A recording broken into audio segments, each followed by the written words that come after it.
Is it? Your presence is requested. No. It's great. Not it's great. for judgment. It's is it great. straight? Yeah. This just looks amazing. This looks so. Gracie, are you sure? I'm positive. No, I really am. I'm looking at I'm leveling it with the camera. That's why I have it on. Yeah. You're fucking lying. So You just lied. Look at this. What is Oh, I can't. What? I'm at work. Today is Tuesday, January 15th. We are 2 days away from my closing, from my first house. I am 30 years old. I lived at home my entire life. I just finished paying off my student loans in December of 2018, so thank you, God. And I just moved in to my first home on January 17th, 2019. You carry yourself. If you let me, here's what I'll do. I'll take care of you.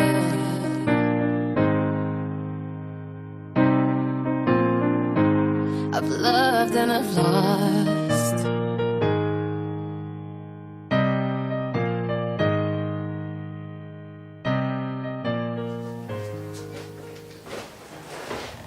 What's up, everybody? It's your girl, Melissa. I don't think I ever really call myself Melissa on here.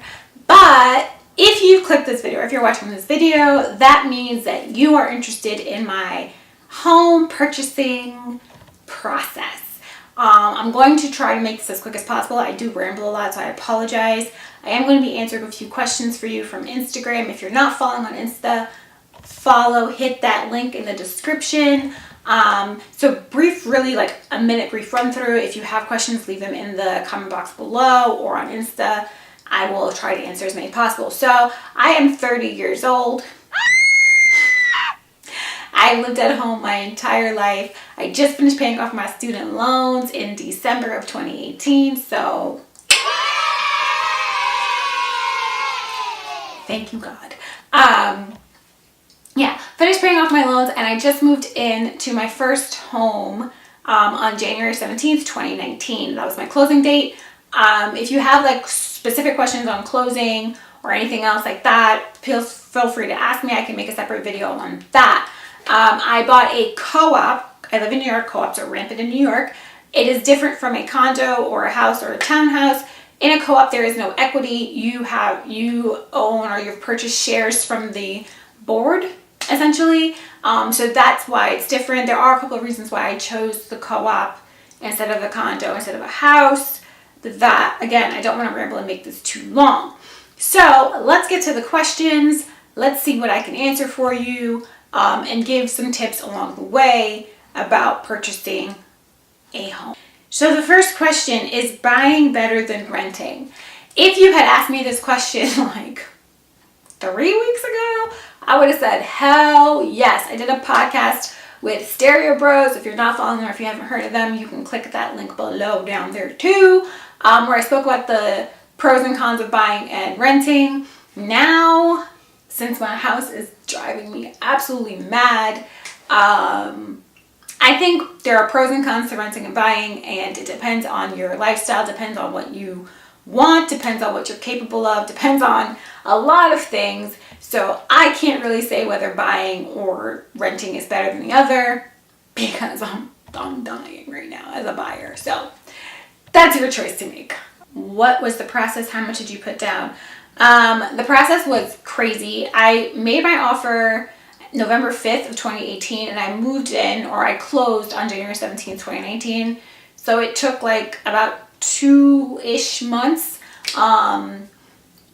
It's a lot. So you go from literally putting down your offer to sending your bank all of this information and paperwork and like numbers and stuff, copies of W-2s, copies of your tax returns, all of that.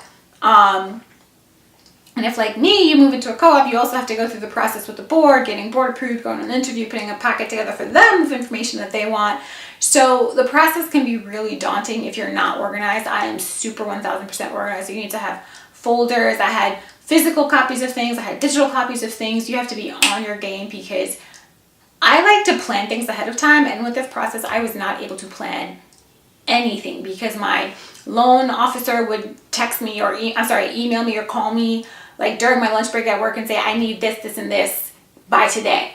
Or my lawyer or the seller's lawyer would contact me and say, I need this signed or closing is canceled. And if closing is canceled, you pay an extra $500 fine.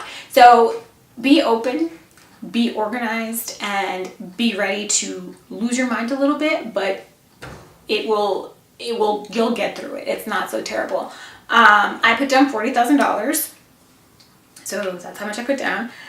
Anything you wish that you could have prepared more for before becoming a homeowner? I would have saved more money, or I would have waited a little bit longer, probably do this in the spring where I could have had an extra like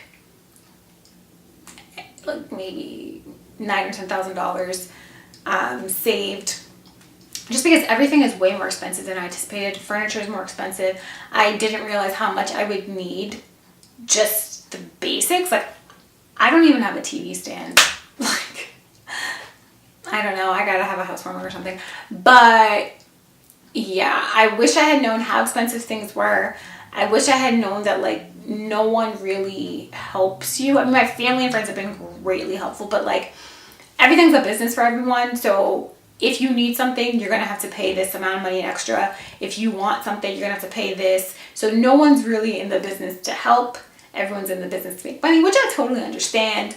I just wish I had more of it. So that's what I wish I had known, that I would need $7 million.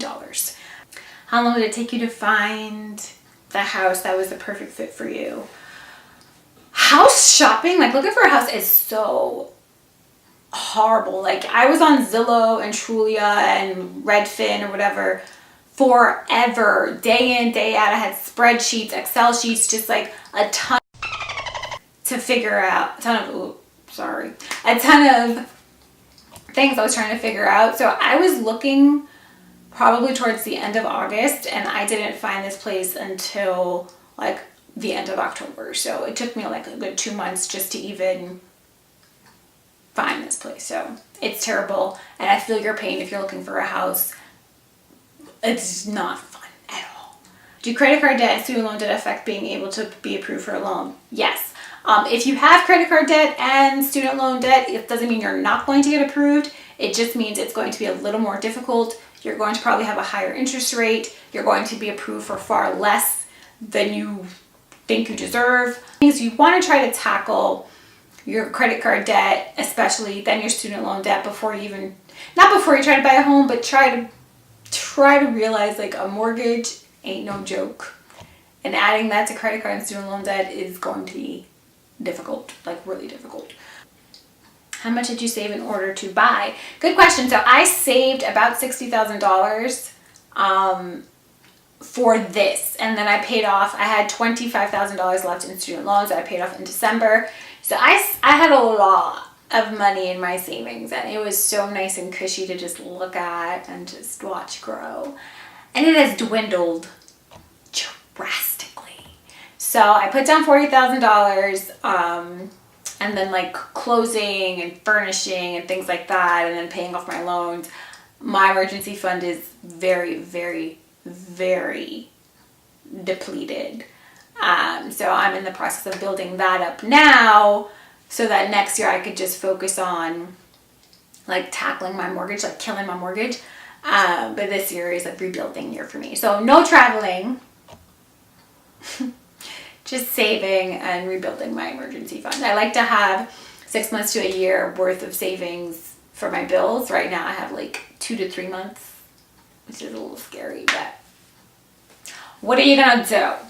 What stresses you out the most about homeownership? Everything. Being responsible for every single thing, even besides bills. Like the bill thing I've been used to. I've been paying bills since I was in my parents' house, but like you focus more on not using your electricity when you pay the electricity bill, your gas bill, the water bill, everything, like get internet. But I think what stresses me out the most is the little things like a clogged toilet a clogged sink, a leaking sink, a leaking washing machine, a clogged tub, all of which I have dealt with in the first 2 weeks of homeownership. So things like that, like pipes freezing, roofs leaking, walls, like your electric, like apparently my electrical is not up to code, or it's like really old, so I'm like shitting bricks every day that there's gonna be a fire. So pray for me, y'all. Like I want to do my floors over.